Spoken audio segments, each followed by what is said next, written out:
యోనా గ్రంథము 3వ అధ్యాయము.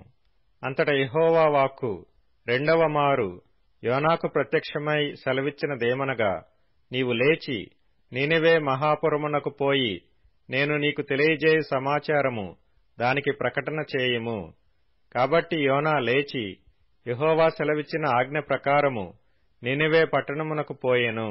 నీనెవే పట్టణము దేవుని దృష్టికి గొప్పదై 3 దినముల ప్రయాణమంత పరిమాణము గల పట్టణము.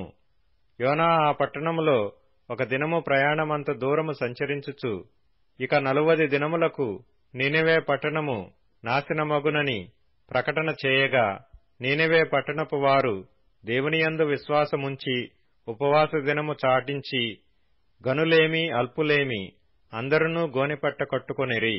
ఆ సంగతి నీనెవే రాజునకు వినబడినప్పుడు అతడును తన సింహాసనము మీద నుండి దిగి తన రాజవస్త్రములు తీసివేసి గోనెపట్ట కట్టుకుని బూడిదలో కూర్చుండెను.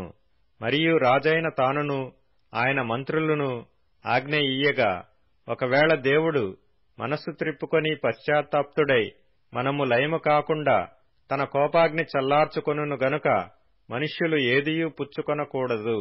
పశువులు గాని ఎద్దులు గాని గొర్రెలు గాని మేత మేయకూడదు, నీళ్లు త్రాగకూడదు. మనుషులందరూ తమ దుర్మార్గములను విడిచి తాము చేయు బలాత్కారమును మానివేయవలెను. మనుషులేమి పశువులేమి సమస్తమును గోనెపట్ట కట్టుకొనవలెను. జనులు మనఃపూర్వకముగా దేవుని వేడుకొనవలెను అని దూతలు నీనెవే పట్టణములో చాటించి ప్రకటన చేసిరి. ఈ నీనెవే వారు తమ చెడు నడతలను మానుకొనగా, వారు చేయుచున్న క్రియలను దేవుడు చూచి పశ్చాత్తప్తుడై వారికి చేయుదునని తాను మాట ఇచ్చిన కీడు చేయక మానెను.